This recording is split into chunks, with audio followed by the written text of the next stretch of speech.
மொத்தம் 30 பாடல்களை கொண்டது.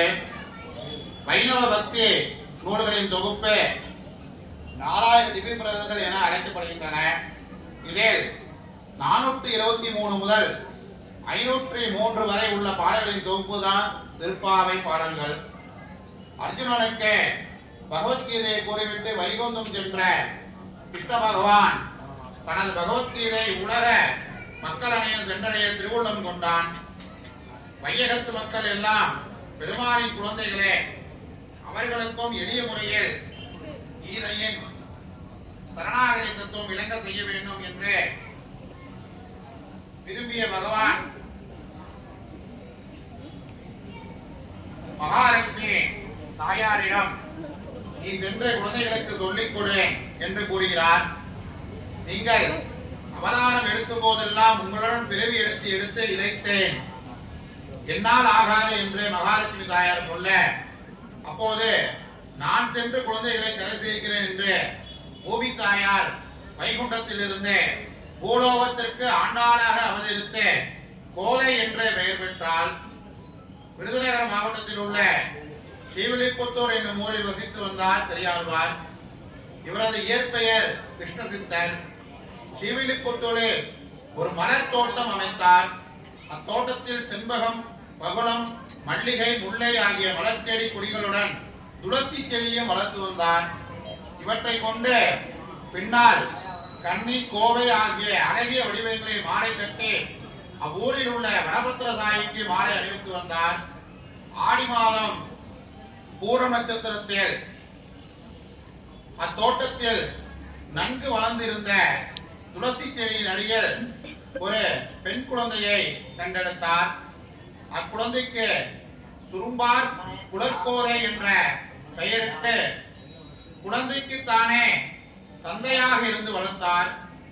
தனக்கென குழுமம் இல்லாத பெரியாழ்வார் ஆண்டாளை இறைவன் கொடுத்த கொடையாக நினைத்து வளர்த்து வந்தார். சிறுவயது முதல் வைணவ சமயம் சார்ந்த தனக்கு தெரிந்த அனைத்தையுமே தான் மகளாக வளர்த்த கோதைக்கு விஷ்ணு சித்தர் சொல்லி கொடுத்து வளர்ந்தார். இதனால் இளம் வயதிலிருந்தே கண்ணன் மீது அளவு கடந்த பக்தி பெருகியது. போக போக அது கண்ணன் மீது காதலாக மாறியது. அவரையே திருமணம் செய்து கொள்ள வேண்டும் என்ற எண்ணத்தை ஆண்டாள் வளர்த்து கொண்டார்.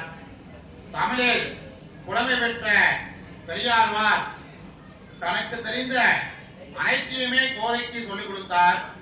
கோதை இளம் வயதிலேயே கிருஷ்ணன் மீது பக்தி உணர்வு கொண்டவராகவும் தமிழில் நல்ல திறமை கொண்டவராகவும் இருந்தார்.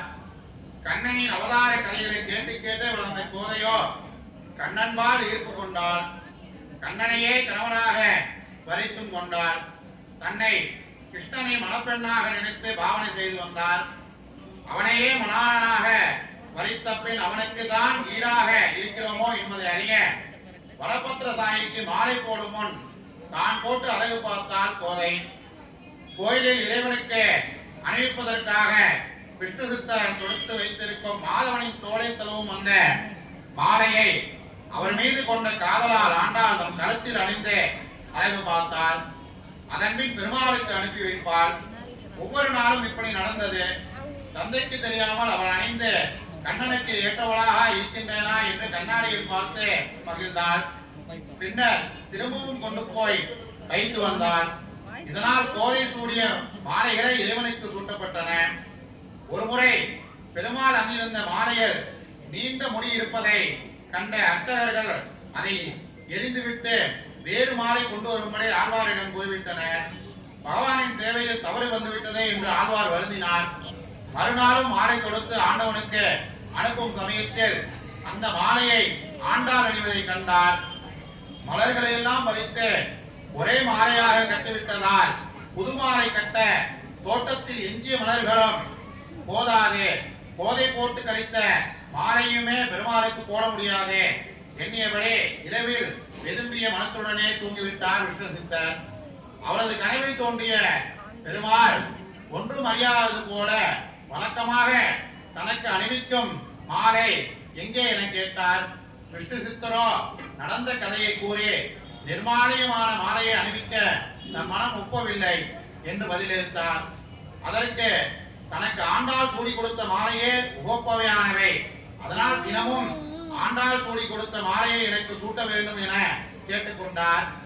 ஆண்டவனின் மனதையே கவர்ந்த ஆண்டு விட்டதால் கோலை ஆண்டாள் என்றும் சூடி கொடுத்த சுடற்கொடி என்றும் போற்றப்பட்டாள்.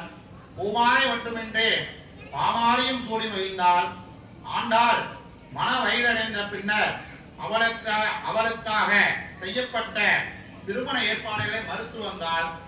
இது இப்படியே தொடர தன் பெண்ணுக்கு மனமுடிக்கும் காலம் வந்துவிட்டது என உணர்ந்த விக்ரசித்தர் இதனை ஆண்டாளிடம் தெரிவிக்கிறார். ஸ்ரீரங்க பெருமாளை திருமணம் செய்வதாக ஆண்டாள் மார்கழி நோம்பிருந்து பக்தியின் சாரமாக திருப்பாவையும் காதலின் வீரமாக நாச்சியார் திருமுறையும் பாடினார். தன் தந்தையிடம் இந்த தெய்வீக திருமணம் பற்றி கூறினார். அவளுக்கு மனப்பருவம் நெருங்க நீ யாரை மனம் செய்து கொள்வாய் என்று தந்தை பெரியாழ்வார் கேட்டதற்கு அவள் பாடிய பாடல் இதோ. வானிடை வாழும் வானவருக்கு மறையவர் வேள்வியில் வகுத்த அவி காணிடை திரிவது ஓர் நரிபுகந்து கடப்பதும் ஒப்பதும் செய்வது ஒப்ப உன்னிடை ஆடை நன்கு உத்தமருக்கு என்று உன்னித்து இழந்த என் தடமுலைகள் மானிடவர்க்கு என்று பேத்துப்படில் வாழ்கினேன் கண்டாய் மன்மதனே. இந்த பாடலின் பொருளானது தேவர்களுக்காக அந்தணர்கள் யாகங்கள் செய்த உணவை காட்டில் திரியும் நரி புகழ்ந்து மோப்பம் பிடிப்பது போல உடலை விளக்கும் சக்கரமும் சங்கும் தாங்கிய திருமாலுக்கு என்று ஏற்பட்ட என் வார மனிதர்களாக என்கிற வார்த்தை காதில் பட்டாலோ என்னால் வாழ முடியாது என்று சொல்லிவிட்டார். தன் உடல் பொருள் ஆவி யாவும் பகவானுக்கு சமர்ப்பிக்கப்பட்ட வேண்டிய அவ்வுணர்வே என்பதற்காக தனது நாச்சியார் திருமுறையில் தெளிவாக மன உறுதியுடன் தெரிவிக்கிறார்.